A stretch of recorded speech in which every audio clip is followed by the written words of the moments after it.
OK? Super. Čaute.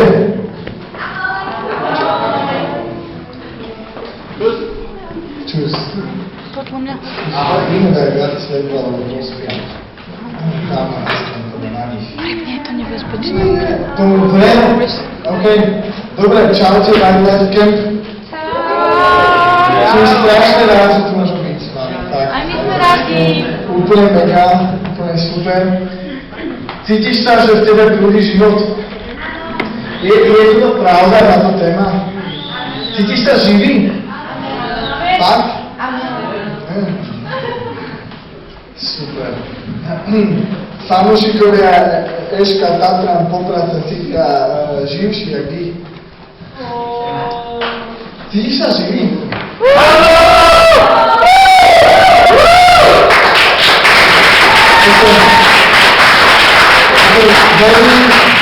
Verím, že ste mohli byť teraz požehnaní veľmi, že sa vás Boh dotýka, že niečo sa deje vo vašich srdciach a chceme ísť ďalej. Si pripravení na to? Chceme ísť ďalej a mám pre vás najúžasnejšiu kázeň vo vašom živote. Úplne vážne, úplne najlepšiu, možno najdôležitejšiu. Počúvaj, ak toto aplikuješ do svojho života, o čom dnes budem hovoriť, tak zo svojho života môžeš vytrieskať maximum. Úplne vážne. Tvoj život nebude len ako prd vo vetre, ale bude stať za to. Počúvaj, keď sa niekto na teba pozrie, neverím, že netúžiš potom žiť taký život, že keď sa na teba ľudia pozrú a pozrú sa, že čím si prešiel, čo za tebou zostala, tak povedia, že chcem byť ako on. Chcem byť ako ona. Preto sme tu. Preto sme tu, aby sme prinášali zmenu, ale nielen prinášali zmenu, ale sami boli tou zmenou. Aby život, ktorý žijeme, naozaj stál za to. A toto posolstvo môže byť kľúčové pre zvyšok tvojho života. A kto z nás má rád výzvy? Naozaj, že fúha, toto dám. Hej, keď ti niekto dá nejaký challenge proste pre teba a úplne, hej, máš to rád? Máš to radi? OK, lebo toto bude výzva. OK? Toto bude výzva dnes. Chcem hovoriť na tému, nie je to len o mne. OK? Otoč sa k svojmu susedovi teraz a povedz mu, nie je to len o tebe.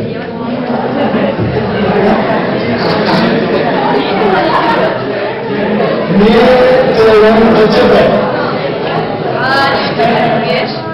Viem, že je to smutné, ale nie je to len o tebe.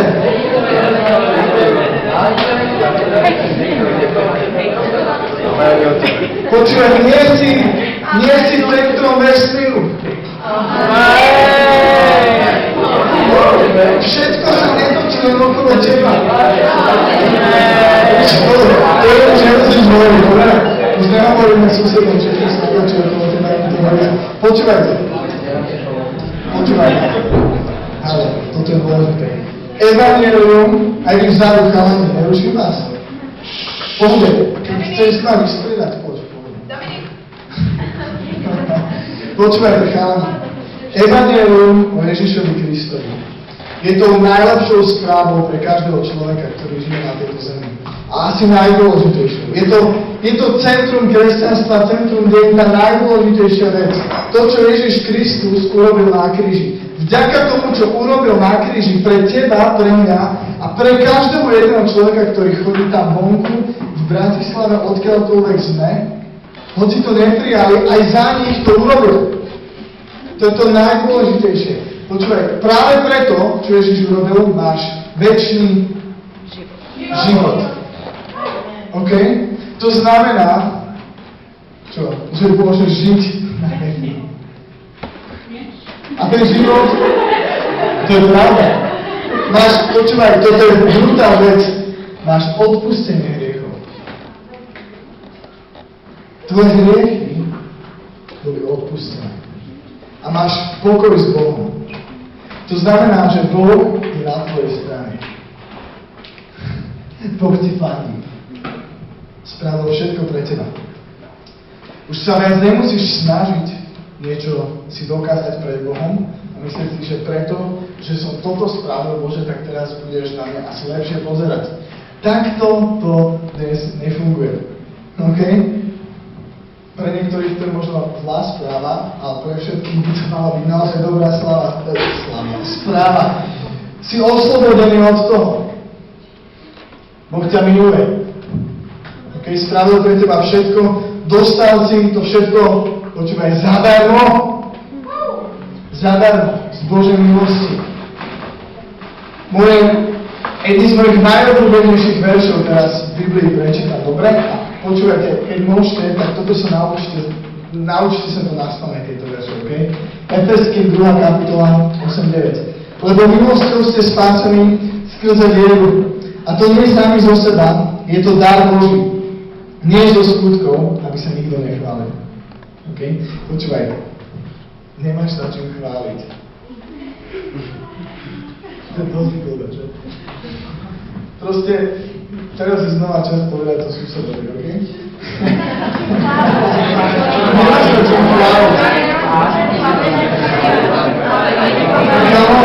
Počúvaj, všetká sláva patrí Ježišovi Kristovi. Je to v pohode, nevadí, že jemu patrí všetká chvála, všetká sláva. Nevadí, zvládneš to, hej? Počúvaj, ale predsa len niečím sa môžeš chváliť, Biblia hovorí, a ak sa už niečím chceš chváliť, 2. Korinským 10:17 hovorí, že kto sa chváli, nech sa chváli v Pánovi. OK? Kto sa chváli, nech sa chváli Pánovi. Chváli v Pánovi. Počúvajte, toto všetko hovorí o tom, čo som povedal, že Kristus spravil pre teba.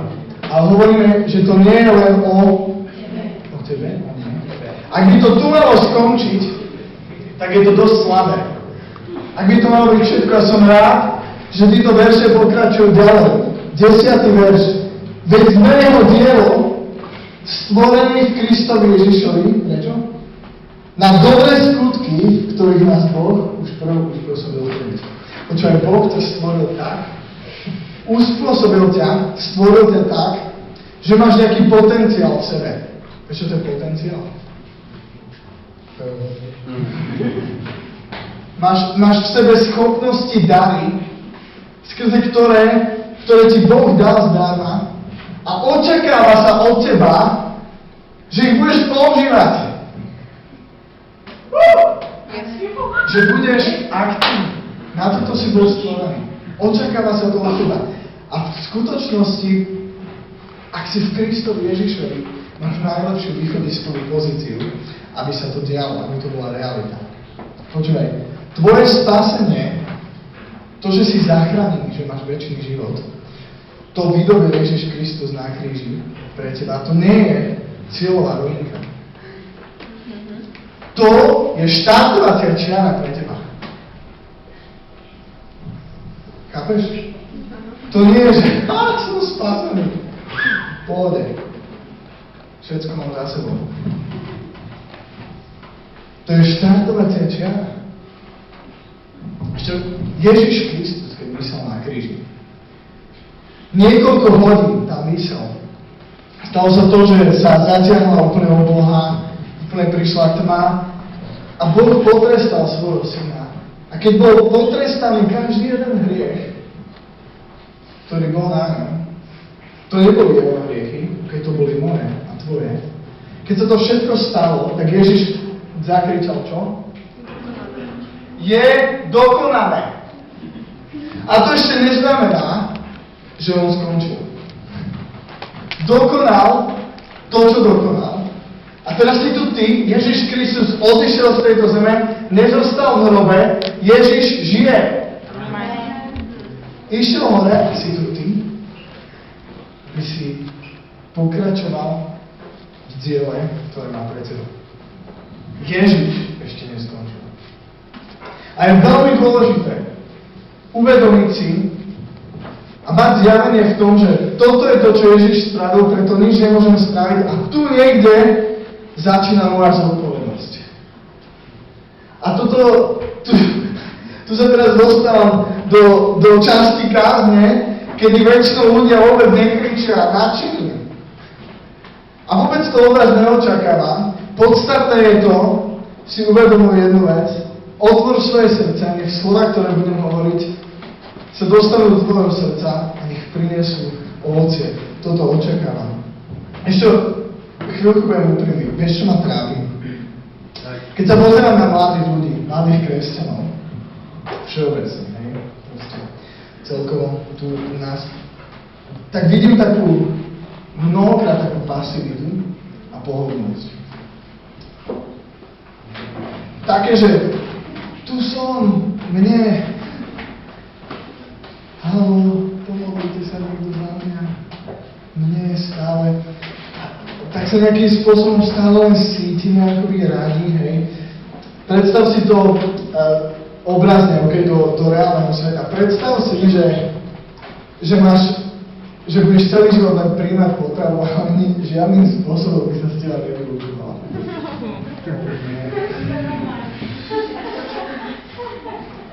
Chápeš?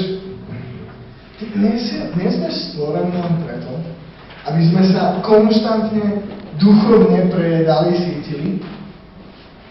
Je veľmi dôležitá vec mať duchovný pokyn, kvalitný. Mať čas s Pánom, byť v jeho prítomnosti, čítať Bibliu, rásť duchovne, proste všetko. Ale tam to nemá skončiť. To, prečo sa cítiš, je preto, aby si bol použitý ďalej. Aby si niečo za sebou zanechal, aby si dával ďalej. OK? Nie si spasený v pasivite, ak nič nerobím. To je veľmi, veľmi ľahké takto spraviť. A viem, že je veľa ľudí, ktorí to naozaj zobrali vážne. A verím, že je čas, aby každý jeden z nás sa zamyslel nad tým, pozrel sa na svoj život a naozaj úplne bez odsúdenia, bez čokoľvek, toto Boh nerobí. Boh, keď na niečo poukáže v tvojom živote, tak to robí, vieš čo, s úsmevom. Vieš prečo? Hoci je to možno zlá vec, aby videl, že ťa miluje aj tak. Aby si to ty videl. A pozývať sa ďalej. Ty a ja sme povolaní šíriť ten život ďalej. Nemá to v tebe zhniť, skvasiť, OK? Tá dobrá správa, to, čo si prijal, nemá v tebe zhniť, si povolaný k tomu, aby si to šíril ďalej. A Ježiš nám dal k tomu najlepší príklad. Ježiš nám dal najlepší príklad. Prečítam jednu časť z príbehu teraz a poviem kontext. Okay? Predstav si, že Ježiš ide niekam a za ním jeho učeníci, celá banda. A teraz Ježiš počuje vzadu taký šepot. Hej? A učeníci sa rozprávajú a dohadujú, že proste, že kto je z nich najväčší a že kto by mal sedieť po pravici a lavici. Takže nonsense. A teraz Ježiš zastaví proste a konfrontuje ich a hovorí im toto. Počúvajte, medzi vámi to tak nebude. Ako, sorry, chalani, ale úplne ste mimo. Kto sa chce stať medzi vami veľkým, bude vašim sluhom. Kto sa chce stať medzi vami prvým, bude vašim otrokom. Ani Syn človeka neprišiel dať sa obsluhovať, ale slúžiť a dať svoj život ako výkupné za mnohých. Kamo, Ježiš povedal o sebe, počúvajte, ja som neprišiel, aby ste ma obsluhovali. Prišiel som, aby som slúžil vám. Preto som tu. To je najlepší príklad. 1. Petra 4.10. Ako dobrí správcovia mnohorakej Božej milosti, slúžte si navzájom, každý tým duchovným dárom, ktorý prijal. Tvoje dary a talenty, to si nedostal len pre seba, že tvoj život môže nabrať plný potenciál vtedy, ak budeš ochotný obetovať ho pre službu iným. Ak budeš ochotný vzdať sa možno svojho pohodlia, svojho komfortu a povedať, ma to tu už nebaví, Pane, poďme niečo spraviť. Tvoj život začne mať úplne iný rozmer. Zrazu možno ani nebudeš mať toľko času zápasiť s hriechom, lebo v skutočnosti preto mnohí z nás tápajú v hriechu a vo všelijakých pokušeniach, pretože máš príliš veľa času. Chápeš, máš príliš veľa času a vo svojej pasivite dávaš toľko priestoru toľkým pokušeniam, že keď začneš byť aktívny, ani si nevšimneš, že zrazu si prešiel deň a zostal si v čistote a proste a ešte máš z toho Pane, ty si ma tak použil. Come on. Aj ďalší deň chcem. Je to neopísateľný pocit, keď človek vie, že jeho život má zmysel. Že nie som tu zbytočný. Som tu pre niečo viac. Ježiš so mnou počíta. Ježiš s tebou rád, mladý človek. Haló? Ešte žiješ? OK, dostávam sa k záveru. Dobre? V pohode. Neboj sa. Jedného dňa sa tam dostaneme. OK. Chcem povedať o troch veciach, alebo o troch myšlienkach, o troch nepriateľoch, troch presvedčeniach, ktoré ťa udržia v pasivite. OK? Prvá vec, prvé klamstvo. Som príliš mladý. Som príliš mladý, aby som ešte niečo robil pre Pána. Come on. Počúvaj, 1. Timotejovi, včera to tu bolo citované, 4.12. Nikto nech tebou nepohrdá pre tvoju mladosť. Nikto nech tebou nepohrdá pre tvoju mladosť. Ty sa však staň pre veriacich vzorom v reči, správaní, láske, vo viere a mravnej čistote. Keď Pavol apoštol zobral Timotea do služby, tak Timotej mal maximálne 20 rokov. Nikto nevie presne isto, že koľko má rokov. Určite nemal viac ako 20. Bol to v podstate mladý chalan. A Pavol ho zobral k sebe proste a bodil ho všade so sebou, kdekoľvek chodil. A možno Timotej bol z toho úplne vyšokovaný, hej. Zrazu od maminy, od možno toho pohodlia, čo mal zrazu, je s najväčším typkom, ktorý napísal, počúvaj, 2/3 novej zmluvy. Ja by som chcel s tým chodiť. To musel byť život plný dobrodružstva. Kokso. Brutál. S Pavlom apoštolom, chápeš? Pavol apoštolom. Zobral ho, išiel s ním. Dokonca väčšina učeníkov, neviem, keď si predstavíš učeníci Ježíša Krista, nepredstavuj si ich s bradami dlhými. To boli mladí ľudia. Najmladší z nich bol asi Ján, predpokladám. Tak sa väčšina týchto biblických vedcov, alebo jak sa volajú, proste tých teológov. Dobre, v pohode. Zhodujú na tom, že Ján mohol len možno okolo 16 rokov. To boli mladí chalani. Proste Ježiš išiel popri jazere jedného dňa. Hej, vy dvaja. Kašlite na tie siete, poďte so mnou. Učím vás rybármi ľudí. Proste oni, čo? Ale zaujímavé, že to zanechali siete, napísané Otca, všetko, a išli za Ježišom. Mladí chalani. Boli ochotní to nechať. Čo Boh miluje pracovať s mladými ľuďmi. Toto je jedna vec, čo som zistil vo svojom živote. Boh miluje pracovať s mladými ľuďmi. A nevyhnutne nehovorím len o veku. Pretože môžeš mať 50-60 rokov, ale tvoj duch je mladý. OK? K tomu vás vyzývam. Nikdy nedovol, aby tvoj duch zostal skostnateľ, stvrdol. Proste mladí ľudia sú formovateľní. Starší už častokrát, ja mám takú svoju predstavu, pani, ak by si ma mohol použiť. Mohol by si tak nejako zariadiť, prosím ťa. Hej. Boh miluje pracovať s mladými ľuďmi. A vieš čo, mladí ľudia, chcem vás povzbudiť, nehovor si, že začneš to brať vážne, až keď budeš mať 18, až keď budeš mať 20, až keď dokončíš výšku, hej, potom budem mať čas na teba, Pane, OK, teraz chcem len príjmať. Fúha. Vieš čo, správny čas na to, aby si ťa Boh mohol začať používať, je práve teraz. Práve teraz, nikdy nebol lepší čas. Chcem vás povzbudiť, aby ste tak začali zmýšľať. Vieš čo, moje svedectvo zo služby, chvíľku poviem, OK? Tak, jak je. A my sme začali aktívne slúžiť, keď sme mali 13 rokov. A vtedy v skutočnosti sa začala táto služba. Ešte sa to ani nevolalo Wildlife, volalo sa to, že Durst. OK? A bolo nás 8. A sedeli sme v kruhu. A čítali sme si z Biblie. Bolo to super. Tam sa niečo začalo formovať v mojom živote. Tam proste sa niečo začalo meniť. A potom sme zistili, že OK, tak keby sme chceli aj spievať, tak v podstate nemá kto hrať. Tak proste sme sa začali učiť hrať na nejaké nástroje. OK? Však proste Páne pošli niekoho. Však tu ste. OK. Tak sme sa začali učiť hrať a začali sme pomáhať, začali sme proste robiť, čo sme mohli. A boli to skvelé časy. O pár rokov nás bolo 40. A to služba začala napredovať. Proste Boh si používa mladých ľudí. Vôbec to nie je nič magické. Vieš, čo to chce? Tvoju ochotu.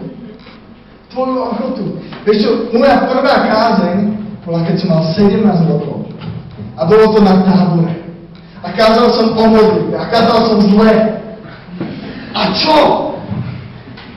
A bolo to... A úplne som si to užil. A odtedy milujem kázať. A keď na mňa budeš pozerať stále takým kyslým ksichtom, vôbec ma proste nezastavíš. Lebo verím, že táto kniha má moc. A že slova, ktoré sú tam, tak prinášajú život. A nielen hociaký, ale život večný. A život, ktorý keď žiješ, keď aplikuješ tie pravdy, tak keď sa na teba ľudia pozrú, tak si môžu povedať, že taký chcem byť. Taký chcem byť. Chcem aj ja taký život byť. Moja prvá kázeň bola, keď som mal 17 rokov. A vôbec to nebolo dokonalé, nebolo to nič špeciálne, nebolo to plné žiadnych úplne dokonalých zjavení. A vtedy niekde sa vo mne začala formovať túžba. Pane, ja chcem kázať tvoje slovo. Mňa to fakt baví, niečo na tom je, Pane. A to nebolo hneď, to bolo... Moje prvé kázni predchádzalo asi 4-5 rokov obyčajnej služby, čo bolo treba. To je jedno. Úplne jedno. Čo my sme s Peťom Vláchom, s Romanom Havranom a tak, to bola aj naša partia, ktorú sme spolu vyrastali. A tam by sa Wildlife schádza, neviem, či si tam všetci boli na Sredozemského hokej. Ja som si nedávno uvedomil, že my sme tam vlastne strávili detstvo. My sme tam boli v kuse, OK? My sme tam v kuse niečo riešili proste. Nevždy to bolo úplne, že akože všetko košer, ale boli sme aktívni, furt sme museli do niečoho rýpať. V kuse sme boli, nejakým spôsobom nás to ťahalo k tomu, čo Boh robil. A čo bolo strašne zaujímavé, že ja som mal od tých čias vždy nejakým spôsobom túžbu stať sa pastorom. Bolo to v mojom srdci, niekde to tam Boh zasial, proste, keď som bol mladý.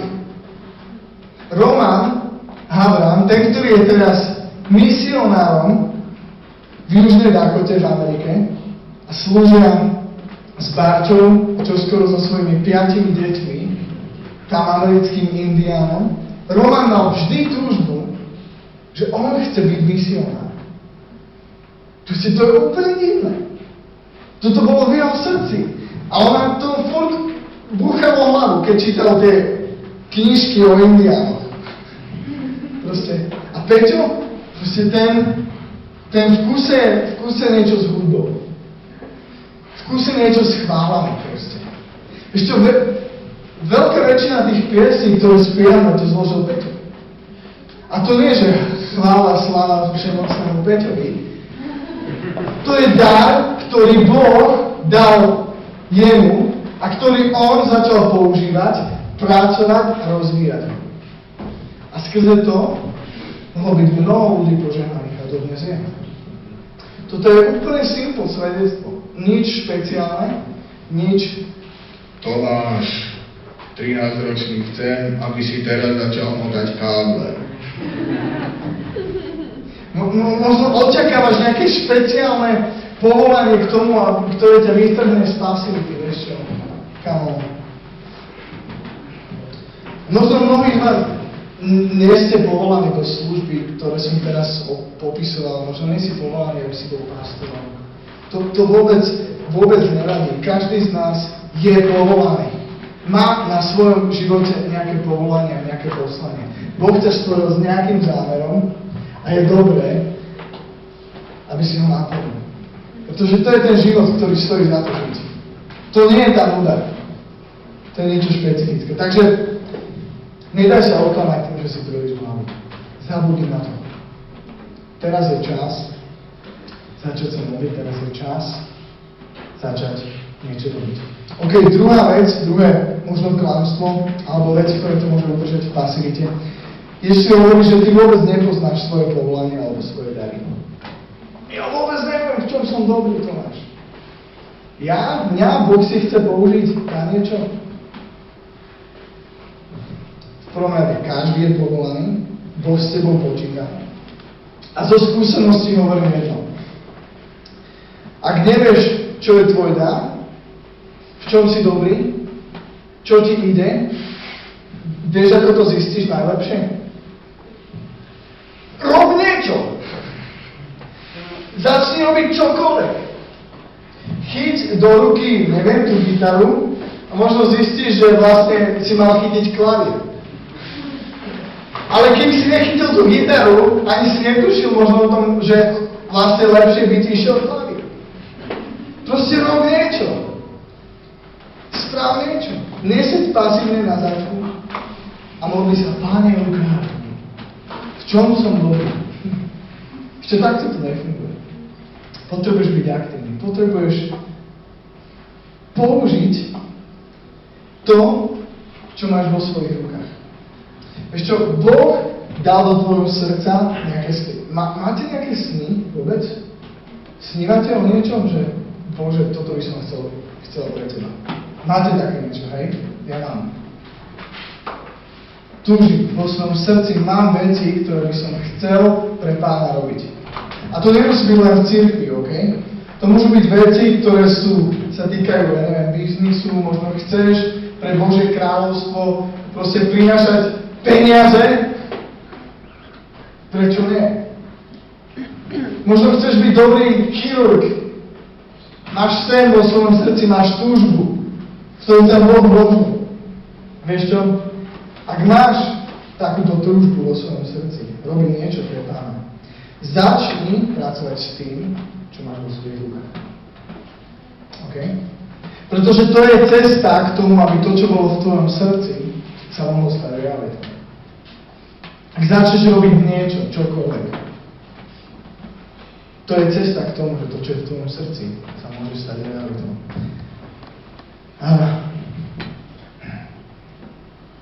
Toto je strašne špeciálne miesto, kde sme teraz.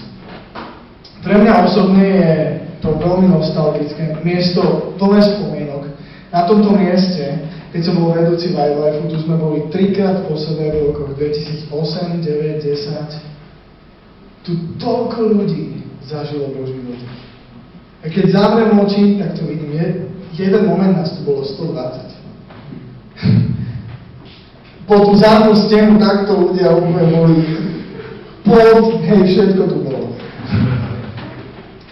A to sú momenty, keď si spomeniem, keď zavriem oči, začnem spomínať na tých ľudí proste. Jedno dievča, niektorí ju poznáte, volá sa Sandy. OK?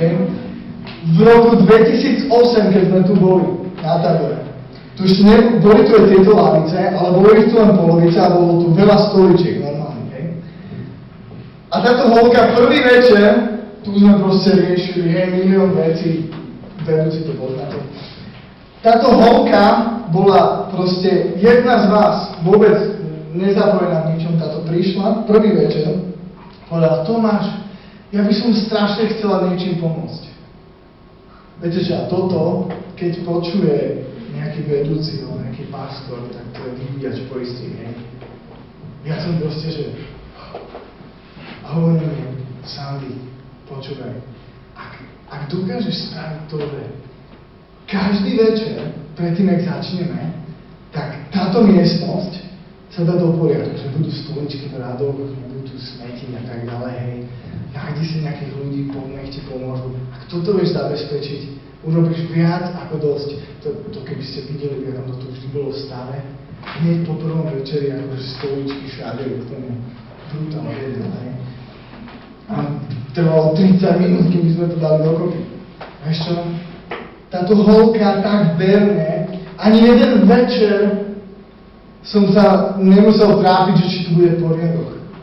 Ani raz som jej nemusel povedať slovo, že vieš čo, prosím ťa, skúste to spraviť trošku lepšie, alebo prečo ste to nespravili, alebo tak.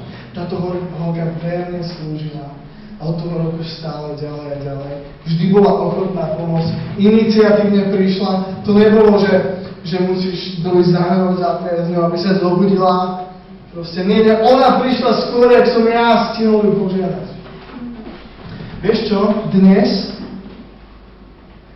sa minulý rok vydala, zobrala si úžasného chalana, s ktorým zakladajú zbor v Banskej Bystrici.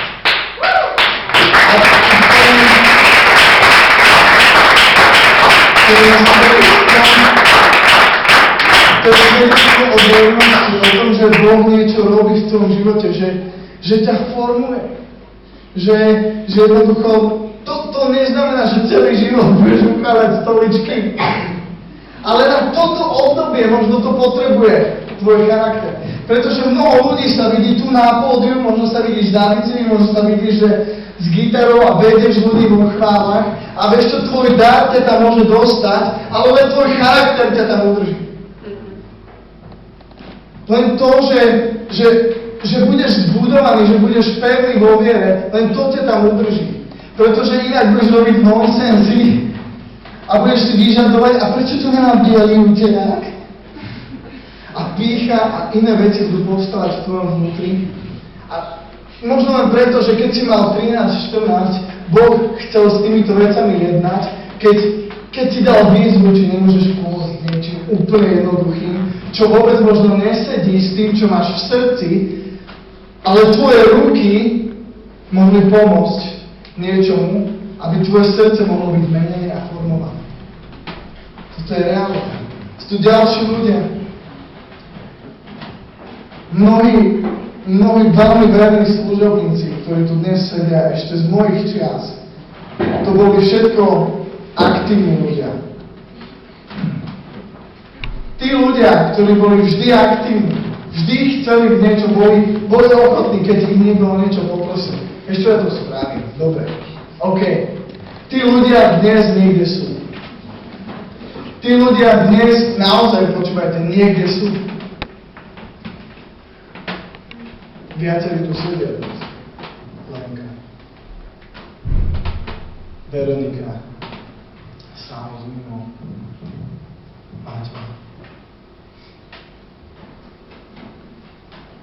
Plné skoro. Samo je jeden úžasný chalan, ktorý poviem, že tento chalan to nechám dotiahnuť. Pretože tento chalan mi neprestáva vyvíjať poistky. Obrazne povedané. To je niečo úžasné, aké srdce sa v ňom formuje, ako si ho používa. A nespíš mi, dobre? A hovorím to na Božiu slávu. A hovorím to ako príklad, že sú ľudia, ktorí naozaj sú ochotní ísť a robiť niečo, robiť čokoľvek. A niečo sa formuje vnútri, niečo sa tam mení. Proste ty nezostaneš rovnaký. Čo pretože po 5 večeroch ukladania tu stoličiek možno budeš mať úplne iný pohľad na to. Budeš mať úplne iný pohľad na službu, iný pohľad na Boha, iný pohľad na ľudí. A niečo sa pohlo v tvojom srdci, čo by sa inak nepohlo. Čo kebyže sa tu postavíš na pódium, tak je zlé. Rob niečo. Nevadí, že nepoznáš svoje dary. Že nepoznáš svoje povolanie zatiaľ. Rob niečo, čokoľvek. A začni byť aktívny. A vieš čo? Väčšinou sa to deje tak, že keď ľudia začali robiť niečo, tak vtedy Boh začal hovoriť. Vtedy Boh začal hovoriť, že vieš čo? Mám pre teba niečo super. Dovtedy ako by bolo ticho. Toto je fakt zaujímavé. Je to nejakým spôsobom vzorec, ktorý sa opakuje v životoch mladých ľudí stále dokola. Takže nebuď pasívny, OK? Použij svoje ruky, svoje nohy, čokoľvek máš. Keď za tebou prvý týždeň alebo prvý mesiac na Life v novom školskom roku príde niekto z vedúcich a požiada ťa, ešte by si nemohol každý piatok po Life pozbierať smeti, vyhodiť to do kontajnera, ty povieš čo? Začal som s dosť dobrou výzvou, že? A ty povieš, že jasné! Pretože Božie slovo hovorí, že slúžte Pánovi s radosťou. A ty povieš, že jasné! Prečo nie? Poďme ďalej. Asi to bez ďalej. Bod 3. To, čo ťa môže udržať v pasivite, je to neochota prinášať obete. Zaplatiť cenu. A toto je veľká vec. Prečítam jeden verš, Matúš 16:24. Vtedy povedal Ježiš svojim učeníkom, ak niekto chce ísť za mnou, nech zaprie sám seba, vezme svoj kríž a nasleduje ma. Halleluja! Toto sú presne tie halleluja verše. A je ich viacej budú, OK? Aby som to trošku pritvrdil, OK? Fakt, verím, že do 10 minút maximálne skončím, dobre? Vieš čo, možno sa ti zdá, že dobre, to znie dobre, však Ježiš, OK, predstavuješ si to, ide okolo teba. Vieš, kedy toto Ježiš povedal učeníkom? Toto ma zarazilo, keď som si prečítal celý kontext. Mimochodom povzbudzujem nás, mladí ľudia. Nečítajte si len jeden veršik z Biblie a super. Skúsi prečítať nejaké verše okolo, dobre? A dosť ťa to požehná. Pár veršov predtým zistí, že kedy to bolo. 21. Odvtedy začal Ježiš poukazovať svojim učeníkom na to, že musí ísť do Jeruzalema a mnoho trpieť od starších veľkňazov a zákonníkov, bude zabitý. Na tretí deň skriesený. A vtedy povedal, ak niekto chce ísť za mnou, trošku inak, hej? Trošku inak to znie. Či si ochotný byť naozaj učeníkom Ježiša Krista, alebo sa uspokojíš s tým, že vieš čo, ja som veriaci, to máš to vyznačiť. Pretože je rozdiel medzi učeníkom a medzi veriacimi. Nie každý veriaci človek je učeník, ale každý učeník je veriaci. Okay? To je obrovský rozdiel. Si ochotný? Čo to nie je nejaké volanie k nejakému výkonu, ale k tomu, aby si prinášal ovocie. Aby v tvojom živote bolo vidno, že niečo sa deje. Že niečo zanechávam za sebou, niečo kvalitné. 1. Korinským 9. Pavol apoštol. Znova, okay? Všetko to robím pre evanjelium, aby som mal na ňom podiel. Neviete, že tí, čo bežia na štadióne, bežia síce všetci, ale iba jeden dostáva cenu. Bežte tak, aby ste ju čo? Dosiahli. Veď každý pretekár sa zdržiava všetkého. Oni to robia preto, aby získali porušiteľný veniec, my však neporušiteľný. Ja teda bežím nie akoby bez cieľa. A zápasím nie ako ten, kto udiera do prázdna. A zaobchádzam tvrdo so svojím telom a ovládam ho, aby kým iným kážem, sám som nezlyhal. Takže, vieš to, toto je, aj takýto je život učeníkov Ježiša Krista. A my vám tu nechceme klamať, mladí ľudia. Ja nechcem, aby ste odišli z Wildlife Campu s tým, že halleluja, Ježiš je dobrý a všetko je super a celý život bude bez problémov. To je klamstvo. Ale nechcem, aby si bol vystrašený z toho. To je len realita. Pretože život viery, život s Ježišom Kristom, život učeníka je aj takýto. Je to aj boj. Je to aj obeť. Počúvaj, čo Pavol píše na konci svojho života. Dobrý boj som dobojoval. Okay? Boj! Dobrý boj som dobojoval, beh som dokončil, vieru som zachoval.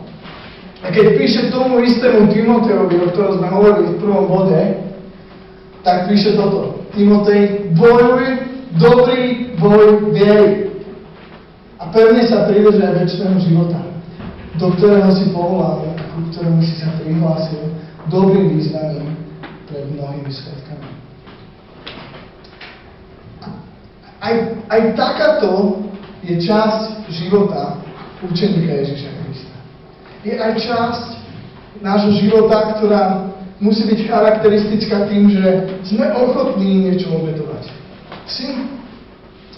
Je to prirodzené. Vieš čo? Môže to znamenať mnoho vecí. Môže ťa to stať aj tvoju povesť niekedy možno, na nejaký čas. Môže ťa to stať tvoj imidž, môže ťa to stať tvoje peniaze. Definitívne ťa to bude stať nejaký tvoj čas. Okay. Ešte ale obeť je nevyhnutne spojená s nejakou stratou. Niečo, čo malo byť tvoje, okay, dáš niekomu inému. Dáš pre niečo iné. Chápeš? Obeť. Vzdám sa niečoho. A bolesť, obeť je často spojená aj s bolesťou.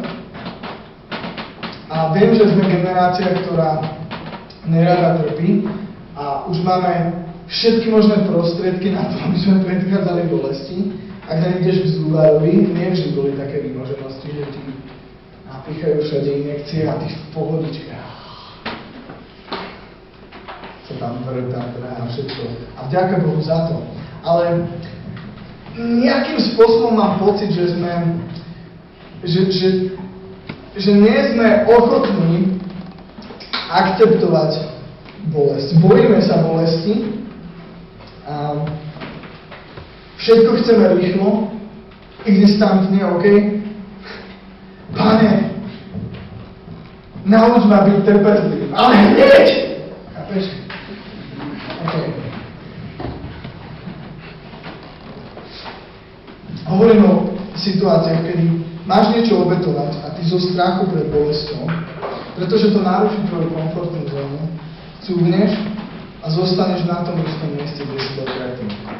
A nič sa nestane. Nestane sa žiadna zmena. Neporastieš ty, neprinesieš nič ďalej. A verím, že pre viacerých z vás nastal čas, aby ste sa pohli z tej zóny komfortu a nebali sa. Že ono to nie je často nič strašné. My nežijeme v dobe, kedy nás prenasledujú. Verím, že si za to vďačný. Že nemusíš pre evanjelium takým fyzickým spôsobom trpieť. Naše utrpenie je častokrát vnútorné. Aj to je dôležité niekedy. Kedy proste si konfrontovaný s tým a možno si v škole a príde čas, kedy by si mal výsť s kožou na trh a povedať: viete čo? Sorry, ale nejdem s vami, lebo ja mám niečo lepšie. A oni čo? A ty povieš: vieš čo, ja som poznal Ježiša Krista a v podstate mi dal viac ako toto. Ale pretože sa bojíš o svoj imidž, o svoju povesť, tak zostaneš čo? Zostaneš ticho a ideš do Otca. A je to nepohodlné. A ja to viem. A viem to zo svojej skúsenosti a mnohokrát s tým stále zápasím. A toto je celoživotný boj, do ktorého nás Ježiš pozýva. Halleluja. A vieš čo, toto nie je len o tom. To je o tom, že to je dobrodružstvo. Že mnohé veci inak ako neopustíš. Možno nikdy neuvidíš Božiu moc v praxi a v realite, kým sa neodvážiš spraviť nejaký krok viery.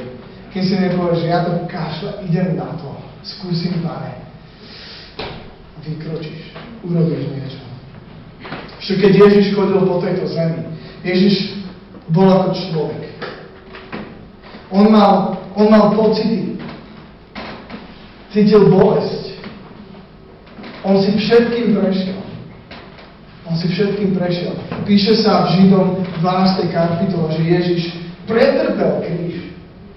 Ježiš si ho nevychutnal. Počúvajte, Ježiš sa pár hodín predtým modlil v záhrade a tak sa modlil, že potil krv. A povedal, Bože, Otče, keď je to možné, zober to odo mňa. Ale nech sa stane tvoja vôľa. Wow. A Ježiš pretrpel kríž. Áno. On si ho neužil.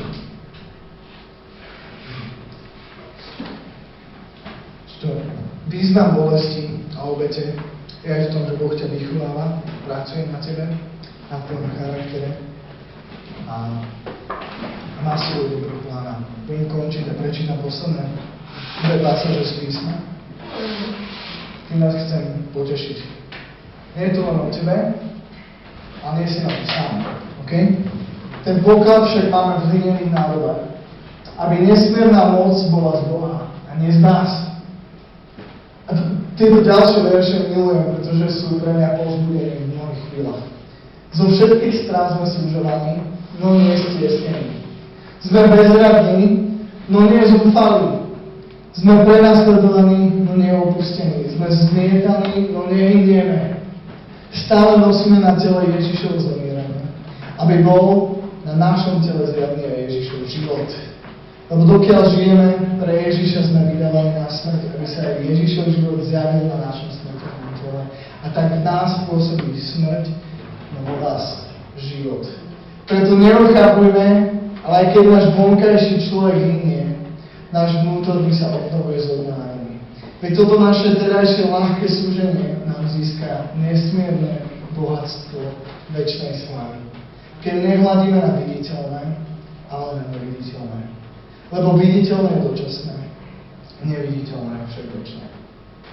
Chcem vás povzbudiť k tomu, aby ľudia. Majte širší obraz. Pozerajte sa niekde ďalej. Keď budeš možno motať tie káble, hovorím stále o tom, to strašne také, tu teraz zjavné. A to môže byť milión vecí. Keď budeš niečo robiť, zavri niekedy oči pri tom a predstav si, že toto robíš pre Božie kráľovstvo. To robíš pre niečo viac. Za to jedného dňa dostaneš odmenu. To všetko sa počíta. Robíš to pre viac. Snaž sa to vidieť zo širšieho obrazu. Prispievaš k budovaniu Božieho kráľovstva tu na zemi. Možno niečím malým. A Boh to vidí.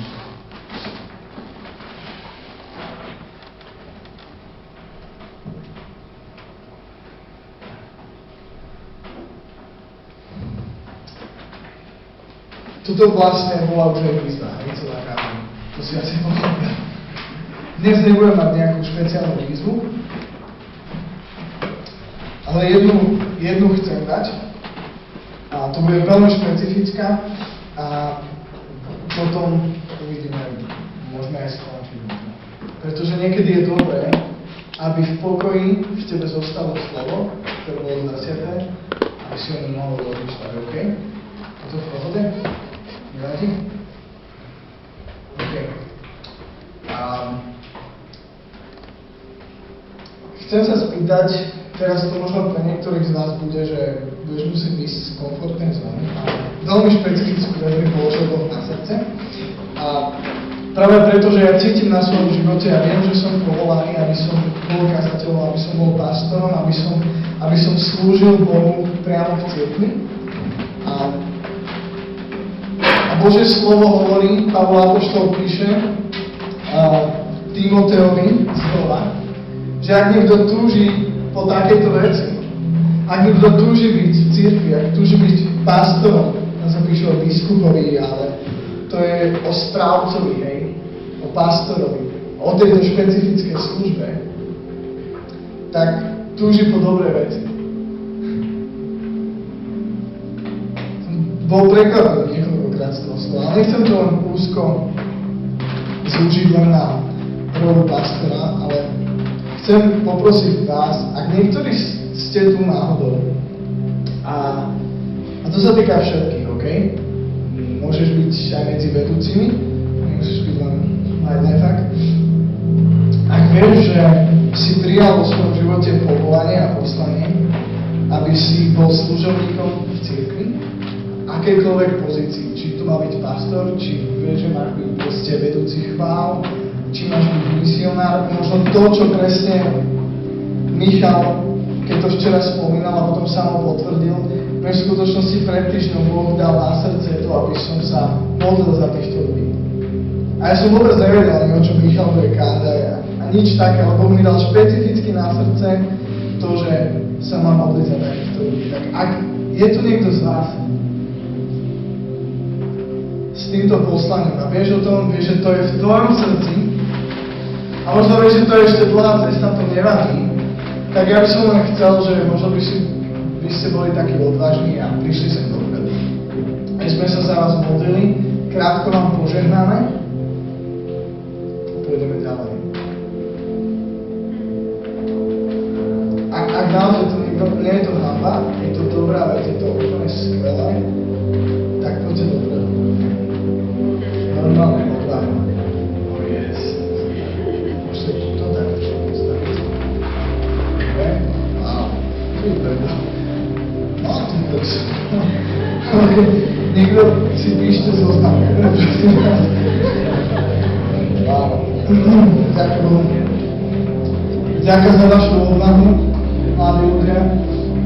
Naozaj si to cením, že ste odvážne vyšli dopredu. No tým deklarujete, teraz, už aj keby som sa za vás nemodlil, tak ste verím, že týmto svojim gestom deklarovali Bohu, že Bože, naozaj som tu a stále to myslím vážne.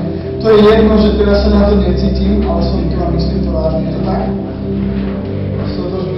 Preto ste vyšli dopredu. Chcete to jedného dňa. Teraz niektorým Boh prehovoril. Super, som rád, také Bohu. OK, viete čo, chyťte sa za ruky. Dobre? A poďte chvíľku, možno svojimi slovami, minútku skúste, vyslovujte slova vďaky za Božie povolanie. Dobre? V vašom živote. Ďakujte Bohu za to, že vás povolal, že s vami ráta. Poďte mu ďakovať za to. Ďakujeme Ti, Ježiš, že si nás vyvolil, že nás hriešných, my, ktorí sme zlyhali a ktorí sme padli, nás si zamiloval, túžiš si nás použiť. Ďakujem Ti za to, Ježiš. Veľmi Ti ďakujem. Si úžasný Boh. Si úžasný Boh, si darca.